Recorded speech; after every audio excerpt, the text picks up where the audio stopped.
Hey, I'm NichBoy and welcome to Pocket for Friday, the 1st of April. Today on the show, you drive me crazy, lazy saves, and asks are answered. Alright, here's what's been making headlines. The console versions of Final Fantasy XI are no more. After 14 years online, Square Enix shut down the game servers for the Xbox 360 and PS2. Not all is lost though. Console players can transfer all of their characters across to the PC version of the game for free and continue on with their lives as though 2/3 of the universe wasn't just pulled out from underneath them. And sticking with Final Fantasy, 15 now has a release date, the 30th of September. Along with this announcement, Square dropped a new demo for the game, which players can download for free on Xbox One and PS4. Racing game Automobilista has been pulled from the Steam store after a copyright claim was made by an unnamed company. The game's project manager, Renato Simeoni, has reached out to Valve to resolve the issue, but told the community it could take time as the claim in question does not make any specific reference to content present in the game, which is supposedly in infringement of the party's copyright. Although it remains unclear exactly who has filed the copyright claim, just 1 week earlier, Formula One World Championships Limited ordered removal of mods from Automobilista and 2 of Codemasters F1 games. Nintendo's first mobile game, Miitomo, is now available internationally. If you're interested in getting your Mii into swearing matches against your friends, the app is actually free on Android and iOS. Oh my gosh! We're going to be checking it out in the Good Game office, and we'll probably have a roundtable chat about it in a couple of weeks once Bajo has ruined it for all of us. And the marketing department for Dark Souls 3 has released an 80s style trailer for the game. In a world deep in the darkest ages, hellish fiends ruled over this land. But one man will rise up and raise a whole lot of hell. Bandai Namco Entertainment presents a brand new chilling adventure, Dark Souls 3. Between this, that disaster of a mobile game, and the Eli Roth Witches animation, I think the marketing department can't beat Dark Souls, have no idea what the game actually is, and are just trying to talk about anything other than the game. Still, they really nailed that sort of warping sound thing. Alright, it's time for Thing of the Day. Hi. Hi, I'm Miss Bendix. Finish him! Give me a hot hug. It's how... Love me! Alright, well, now it's time for Thing of the Day. Thing of the Day. In Rocket League, Mob Goblin pulled off the laziest save in the history of the esport. Bravo, Mob Goblin.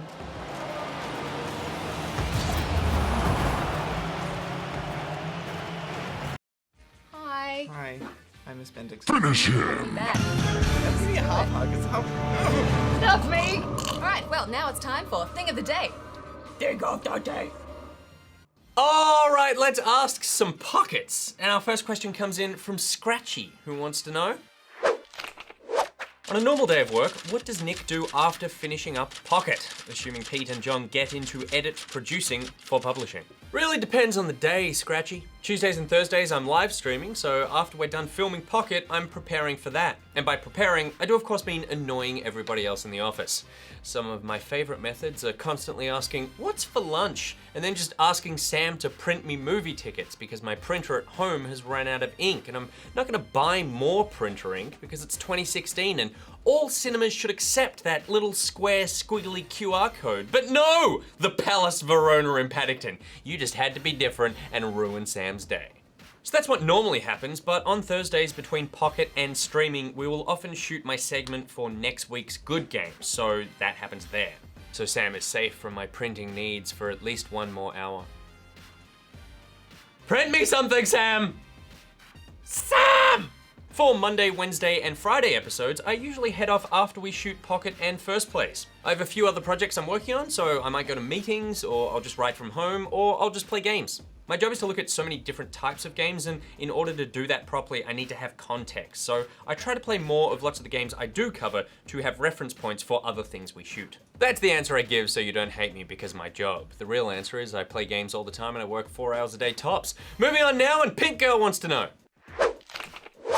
GG Twinsy Days, just a coincidence, or does everyone have a freaky psychic clothing coordination connection? Yeah, it's kind of just one of those things. Everyone in the office has their own style and way of dressing, but sometimes you just can't go past the classics. And by classics, I do mean blue shirts.